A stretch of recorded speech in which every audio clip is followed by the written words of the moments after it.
La bourse de Paris a connu une semaine, on peut dire que c'était de vraies montagnes russes. Et ça s'est terminé par une chute assez brutale. Alors la question c'est, est-ce qu'une simple étincelle venue des États-Unis a vraiment suffi à tout faire basculer? Allez, on va décrypter ensemble ce qui ressemble à un vrai thriller financier. Voilà la grande question, celle que tout le monde se pose. Après une journée qui semblait plutôt calme, tout à coup, tout a basculé. Comment est-ce qu'on peut expliquer un décrochage pareil? Et voilà le chiffre qui a vraiment secoué tout le monde, moins 1,53%. En une seule séance, le CAC 40 a complètement effacé ses gains de la semaine. Ça a plongé les investisseurs dans le doute le plus total. Un décrochage aussi soudain, personne ne s'y attendait vraiment. Bon, pour bien comprendre ce qui s'est passé, on va y aller étape par étape. Voici un peu le programme qu'on va suivre pour essayer de reconstituer le puzzle de cette semaine pour le moins agité. Alors, commençons par la fin. Oui, par l'élément qui a vraiment mis le feu aux poudres là, dans les tout derniers instants de la séance de vendredi.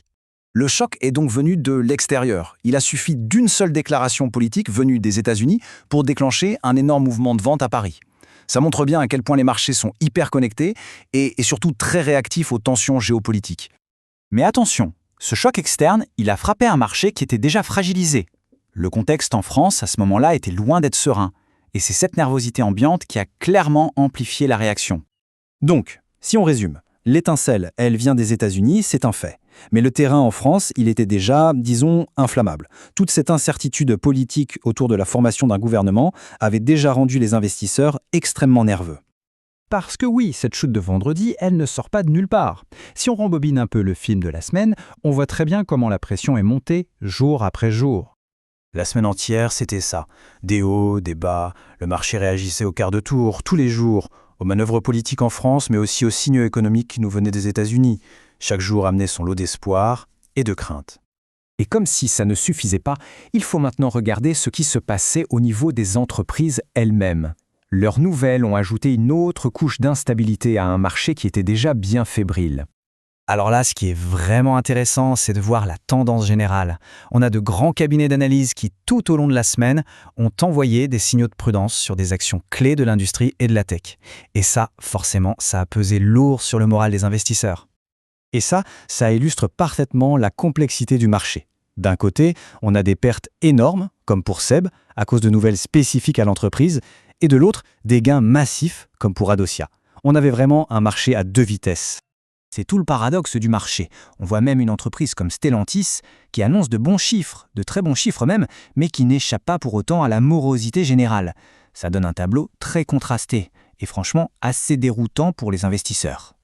Ok, avec toute cette incertitude qui flottait, la question est où est-ce que les investisseurs ont mis leur argent pour essayer de se protéger? Le comportement de certains actifs, ça nous en dit très très long sur le sentiment général du marché. On peut dire qu'ils agissent un peu comme un baromètre de la peur ambiante. Et le meilleur exemple, c'est l'or, la valeur refuge par excellence. Eh bien, elle a carrément franchi le seuil historique des 4000 $ l'once ce mercredi-là. Ça, c'est un signe qui ne trompe pas, une fuite massive des investisseurs vers la sécurité.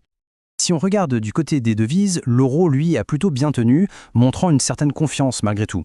Le Bitcoin, par contre, a connu une semaine plus agitée et il a fini en légère baisse après avoir touché un sommet à 125 000 $. Bon, il est temps de mettre toutes les pièces du puzzle ensemble. Qu'est-ce qu'on retient, au final, de cette semaine sous haute tension? Quelle est la grande leçon? En fait, cette semaine, c'était un cas d'école de ce qu'on appelle la haute sensibilité du marché. C'est-à-dire un état où chaque nouvelle, qu'elle soit bonne ou mauvaise, provoque une réaction immédiate et souvent une réaction excessive.